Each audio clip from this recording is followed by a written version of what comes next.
Hello friends, ஹெல்த்தியான அரைக்கீரை பொரியல் எப்படி செய்யலான்னு பார்க்கலாம் வாங்க. கடாய் சூடானதுக்கப்புறம் எண்ணெய் ஊற்றிக்கோங்க. கடுகு சோம்பு போட்டு நல்லா பொரிஞ்சதுக்கப்புறம் வெங்காயம், வரமிளகா, கருவேப்பிலை சேர்த்துக்கோங்க. 2 நிமிஷம் நல்லா வதக்கிக்கோங்க. 2 நிமிஷம் நல்லா வதங்கினதுக்கப்புறம் க்ளீன் பண்ணி வச்சுருந்த கீரையை சேர்த்து உப்பு போட்டு வதக்கிக்கோங்க.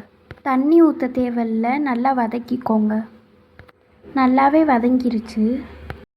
இப்போ இது கூட நான் 4 முட்டை ஊற்றிருக்கேன். உங்களுக்கு எத்தனை முட்டை வேணுமோ அத்தனை நீங்கள் ஊற்றிக்கோங்க. முட்டை ஊற்றுனதுக்கப்புறம் சிம்மிலேயே வச்சு நல்லா ஒரு 5 நிமிஷம் வதக்கிக்கோங்க. கை விடாமல் இந்த மாதிரி நல்லா வதக்கிக்கிட்டே இருங்க. இப்போ பாருங்கள், நல்லாவே வதக்கியாச்சு. உதிரி உதிரியான ஹெல்த்தியான அரைக்கீரை பொரியல் ரெடி ஆயிடுச்சு. இப்போ நான் எடுத்து காட்டுறேன் பாருங்கள், எவ்வளோ உதிரி உதிரியாக வந்திருக்குன்னு.